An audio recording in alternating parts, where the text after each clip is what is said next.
sitting down with Dr. David Klein today, and we want to talk about discipline and health. And boy, do I want to climb under a rock. Oh, yeah. Okay. In medicine, okay, one of the things that we're taught in medical school is about something called compliance, which is a word that really bothers me. It irritates me that we have to think about a person being compliant with your issues, compliant with your commands, compliant with your orders. There's a little bit of a condescension that's associated with that phrase, but it sums it up, okay? And compliance is exactly what it's all about. You're given instructions, and the instructions might be to, quote-unquote, lose weight. Well, that's a tough one, okay? Why? Because the instructions don't include how you're going to do it. The instructions might be, you need to lower your blood pressure, you need to lower your cholesterol, you need to reduce your stress, you need to sleep more, you need to become less constipated. But unless you can go ahead and instruct an individual as to how to accomplish this in a realistic, timely manner, you've done nothing. Compliance is sort of an interesting thing. If I went ahead and wrote instructions on a prescription pad or sent them electronically or whatever the thing is, and you received a bottle of medication, what's the likelihood? What are the chances that the individual actually goes to the pharmacy and gets the medication? If it's sent electronically, it might even be less because they don't have a reminder called a piece of paper in their pocket. So it might be 60 or 70% of the prescriptions that we send out are never picked up. Oh. Okay, that's the way that it goes. That's the good news. Okay, then the more interesting news comes in is how many people follow the instructions on the bottle? How many people actually read the instructions on the bottle? Uh-oh. Yeah, you just got slapped on that one. Yeah. Okay, and so this is a big deal. Medications, interactions, and instructions are meant to be followed, but it doesn't necessarily mean they're understood. And this is a major issue for me, and it's a major issue for every other doctor in the country. Estimates run about 50% of the instructions that are given are actually going to be followed according to instructions. When I give a patient a laundry list of things to do, there may be 15, 20 or more things that have to be done. Why? Because it's not one problem one day in my life. Okay, if somebody comes in, they may be 5, 6, 7 different medical issues that are going to be addressed simultaneously. Why? Because that's the only way the fire in the house is going to get put out. You know, when you call the fire department because your house is on fire, they don't concentrate on one room. Okay, you've got one hose going to in one direction. You may have a dozen going in other directions because you know something? That's what it takes to put out a fire, and that's what it takes to fix individuals with disease states like diabetes, disease states like hypercholesterolemia, disease states like Alzheimer's. There are lots and lots of diseases. There are lots and lots of problems, and there are lots and lots of approaches. But one thing for certain is that if you don't go and do it right, you are not doing it well enough to get the job done. So we'll start with something like diabetes. Okay, so somebody comes in the practice, their blood sugar is a little high, maybe 150. Now, my preference is to have it between 75 and 85. And if you have diabetes, you're going to know that sounds pretty low. And that doctor is very optimistic. And I'll say, no, I'm very realistic. Okay, why? Because after the level of 85, every milligram percent over that, your life expectancy diminishes. So why in the world do I want to tell you any differently than what the appropriate goal is going to be? You think I'm happy that it's 150? No. Do you think I'm satisfied we get it down to 120? The answer is no. I'm not going to tap dance over it, but I will work to bring it down to an appropriate and a safer area whereby your life expectancy starts to go up. But the question is, why did you develop the diabetes to begin with? Well, the doctor will say, well, you gained weight, therefore you got diabetes. There's a non savant for you. That person does not know what's going on. Actually, it was the diabetes that caused the weight gain. So in order for you to lose the weight, you need to be aggressive with the diabetes. That is not going to happen unless you start measuring the pieces that need to be measured. So where does the discipline come into it? Discipline is very interesting. There's a discipline with regards to following instructions. There's a discipline with regards to getting instructions.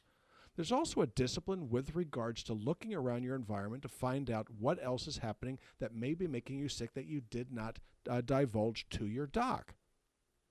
So there you are. You're out you're going to have dinner. Okay, why? Because these days, so few people, very, very few people, certainly not enough people make their own food. So they're going to go out and eat in a restaurant. Well, when you eat in a restaurant, you don't know what's going into your food. I can promise you that. I owned a restaurant. Okay, you have no idea what's going into this thing. You can read the menu.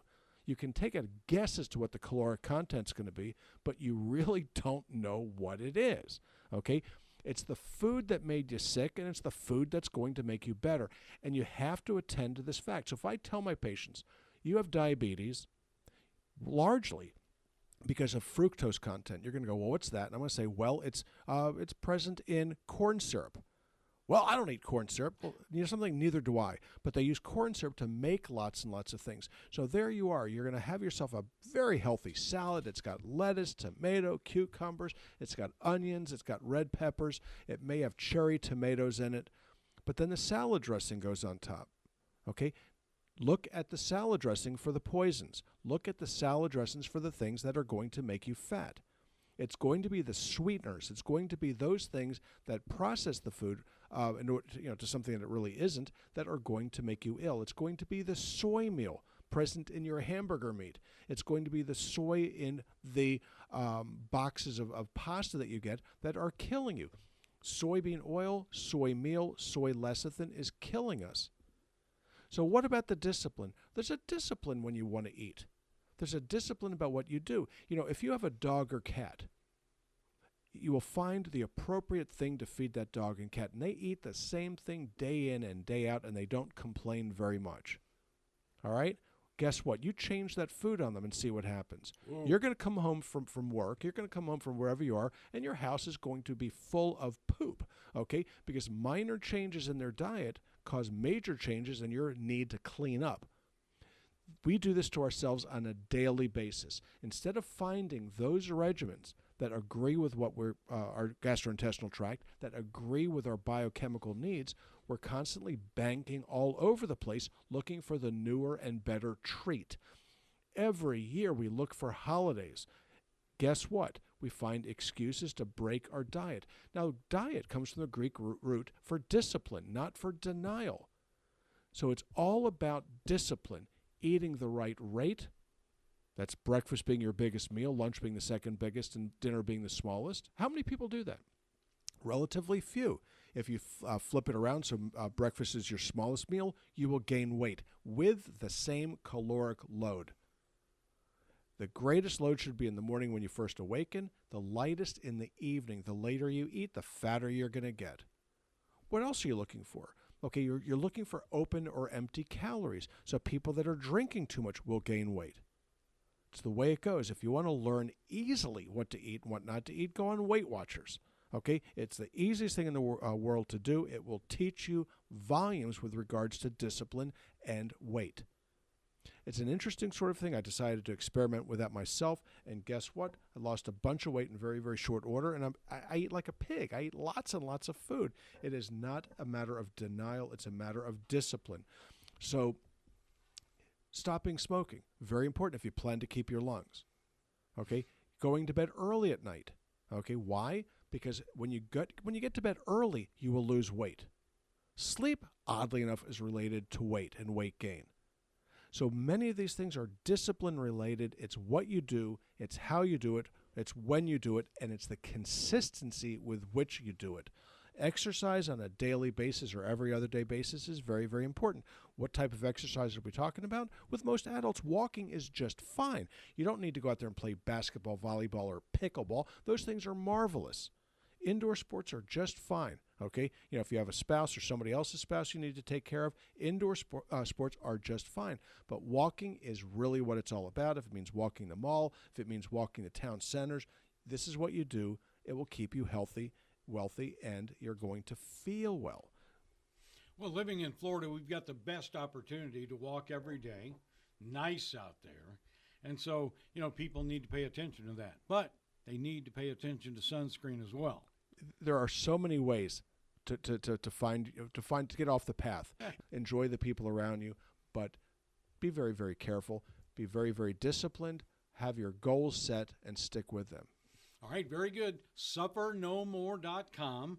SufferNoMore.com. That's all about the stages of life. And StagesOfLifeVitamins.com. You get on that nutraceutical regimen and be disciplined. Even if you have to put it on a Google Calendar, take the pills at certain times, whatever. But all the vitamins and nutraceuticals that you and the doctor do after a blood test, these things will be sent directly to your home on a timely basis so you don't run out. Yeah, have the discipline of getting in the program. StagesOfLifeVitamins.com.